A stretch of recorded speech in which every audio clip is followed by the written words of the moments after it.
സൂചി വെക്കാൻ പോവാ. ഇന്ന് മോന് വാക്സിൻ കൊടുക്കാൻ വേണ്ടിയിട്ട് പോവാട്ടോ. 1.5 വയസ്സത്തെ വാക്സിനാണ്. 2 വയസ്സാവാനായി മോന്. ഇത്രയും കാലം ഞാൻ വെയിറ്റ് ചെയ്യിപ്പിച്ചാൽ എനിക്ക് അത് കൊടുത്താൽ എങ്ങനെ ഉണ്ടാവും എന്നുള്ള ടെൻഷനോടാണ് ഞാൻ ഇതുവരെ കൊടുക്കാതിരുന്നത്. എന്തായാലും കൊടുത്തല്ലേ പറ്റൂ. ബാക്കിയുള്ള എല്ലാ വാക്സിനും ഞാൻ അവന് കൊടുത്തിട്ടുണ്ട്. അപ്പോൾ എന്തായാലും ഇന്ന് 1.5 വയസ്സത്തെ വാക്സിൻ കൊടുക്കാമെന്ന് കരുതി. ഇന്ന് എന്തായാലും ഉറക്കമില്ലാത്തൊരു ദിവസമായിരിക്കും. കാരണം വാക്സിൻ എടുക്കാൻ പോകാമെന്നല്ലോ. കയ്യിനും കാലിനുമായിട്ടായിരിക്കും വാക്സിൻ എടുക്കുക. ഈ വാക്സിൻ ഭയങ്കര പെയിൻ ആയിരിക്കും എന്നുള്ളതൊക്കെ ഞാൻ കേട്ടിട്ടുണ്ട്. ദായ്മ ഭയങ്കര ഹാപ്പിയിലായിരുന്നു. സൂചി വെക്കാൻ പോവാണ്, ദായിക്കുട്ടന് സൂചി വെക്കാൻ പോവാന്നൊക്കെ പറഞ്ഞിട്ട്. എന്താണെന്ന് അവനറിയില്ലല്ലോ. പിന്നെ ഇത് ഇമ്മ്യൂണിറ്റിക്കുള്ള കാര്യം ആയതുകൊണ്ട് നമുക്ക് എടുക്കാതെക്കാനും പറ്റില്ലല്ലോ. അങ്ങനെ ഞങ്ങൾ ഡ്രസ്സൊക്കെ ചേഞ്ച് ചെയ്ത് വാക്സിൻ വെക്കാൻ വേണ്ടിയിട്ട് പോകാൻ നിൽക്കുമായിരുന്നു. അങ്ങനെ ഞങ്ങൾ വാക്സിനൊക്കെ എടുത്തു. പിന്നെ ഞാനൊന്നും ഷൂട്ട് ചെയ്തിട്ടില്ല കേട്ടോ.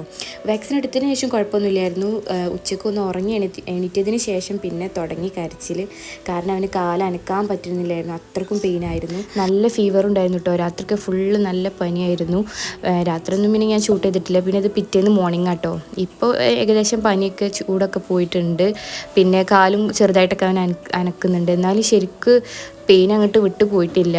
ഒരു ദിവസം ഭയങ്കര ബുദ്ധിമുട്ടായിരിക്കും വാക്സിൻ വെച്ച്. അന്ന് നല്ല ബുദ്ധിമുട്ടായിരിക്കും. പിന്നെ കുഴപ്പമൊന്നും ഉണ്ടായിരുന്നില്ല കേട്ടോ.